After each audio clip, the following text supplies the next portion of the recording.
Hi hello ನಮಸ್ಕಾರ. ನೀವು ನೋಡ್ತಾ ಇದ್ದೀರಾ ಸಿನಿವೆತ್ಗಣಿ. ಸೊ ಇವತ್ತು ಒಂದು ಹೊಸ ಟಾಪಿಕ್ ಒಂದಿಗೆ ನಾನು ಬಂದಿದ್ದೀನಿ. ಸೊ ಮಾರ್ಟಿನ್ ಅಪ್ಡೇಟ್ ಸಿಕ್ಕಿದೆ.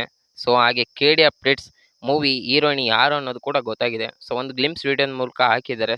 ಸೊ ವಿಡಿಯೋ ಪೂರ್ತಿಯಾಗಿ ನೋಡಿ. ಸೊ ಮಾರ್ಟಿನ್ ಅಪ್ಡೇಟ್ಸ್ ಹಾಗೆ KD ಅಪ್ಡೇಟ್ಸ್ ಎರಡೂ ಹೇಳ್ತೀನಿ. ಮೂವಿ ಯಾವಾಗ ರಿಲೀಸ್ ಆಗುತ್ತೆ ಏನು ಅನ್ನೋದು. So let start the video. Dhruva Sarja ಅವರ ಅಭಿನಯದಲ್ಲಿ ಹಾಗೆ AP ಅರ್ಜುನ್ ಅವರ ಡೈರೆಕ್ಷನ್ ಅಲ್ಲಿ ಬರ್ತಾ ಇರೋಂಥ ಮೂವಿ ಮಾರ್ಟಿನ್ ಸತ್ತವಾಗಿ 265 ದಿನ ಶೂಟಿಂಗ್ ಮಾಡ್ಬಿಟ್ಟು ಸೊ ಇನ್ನೂ ಆದರೂ ಕೂಡ ರಿಲೀಸ್ ಆಗಿಲ್ಲ.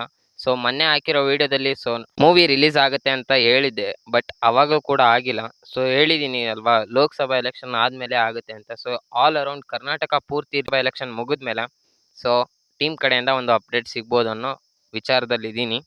ಸೊ ಅದನ್ನು ಬಿಟ್ಟರೆ KD ಮೂವಿ ಅಪ್ಡೇಟ್ಸ್ ಏನಪ್ಪ ಅಂದರೆ, ಸೊ ರೇಷ್ಮಾ ನಾನಯ್ಯ ಅವರು ಹೀರೋಯಿನ್ ಆಗಿ ಆ್ಯಡ್ ಮಾಡಿದ್ದಾರೆ, ಹಾಗೆ ಆ್ಯಕ್ಟ್ ಮಾಡ್ತಾ ಇದ್ದಾರೆ ಅಂತ ಗೊತ್ತಾಯಿತು. ಬಿಕಾಸ್ ಒಂದು ಗ್ಲಿಮ್ಸ್ ವಿಡಿಯೋ ಹ್ಯಾಪಿ ಬರ್ಡೇ ಮಚ್ ಲಕ್ಷ್ಮಮ್ಮ ಅನ್ನೋ ಒಂದು ಕ್ಯಾರೆಕ್ಟರ್ ಒಂದಿಗೆ ಸೊ ಬಂದಿದ್ದಾರೆ. So it's was a different character ಅನಿಸ್ಬೋದು. ಸೊ ನೋಡೋಣ ಮೂವಿ ರಿಲೀಸ್ ಯಾವಾಗ ಆಗುತ್ತೆ ಅನ್ನೋದು ಕೂಡ ಇನ್ನೂ ಸದ್ಯದ ಸ್ವಲ್ಪ ದಿನದಲ್ಲೇ ಗೊತ್ತಾಗ್ಬೋದು. ಸೊ ಅದನ್ನು ಬಿಟ್ಟರೆ ಮತ್ತೆ ಏನಾದರೂ ಅಪ್ಡೇಟ್ ಸಿಕ್ಕರೆ ಕನ್ನಡ ಮೂವೀಸ್ ಬಗ್ಗೆ ಸೊ ಮಧ್ಯದಿನ ತಿಳಿಸ್ತೀನಿ ಅಂತ ಹೇಳ್ತಾ, ಸೊ ನೀವಿನ ಚಾನಲ್ಗೆ ಹೊಸಬರಾಗಿದ್ದರೆ ಮಧ್ಯದಿನ ಚಾನಲ್ಗೆ ಸಬ್ಸ್ಕ್ರೈಬ್ ಆಗಿ, ಹಾಗೆ ಇಷ್ಟ ಆದರೆ ಮಾತ್ರ ಲೈಕ್ ಕೊಟ್ಟು ಸಪೋರ್ಟ್ ಮಾಡಿ. ಸೊ ಮತ್ತೆ ಸಿಗೋಣ.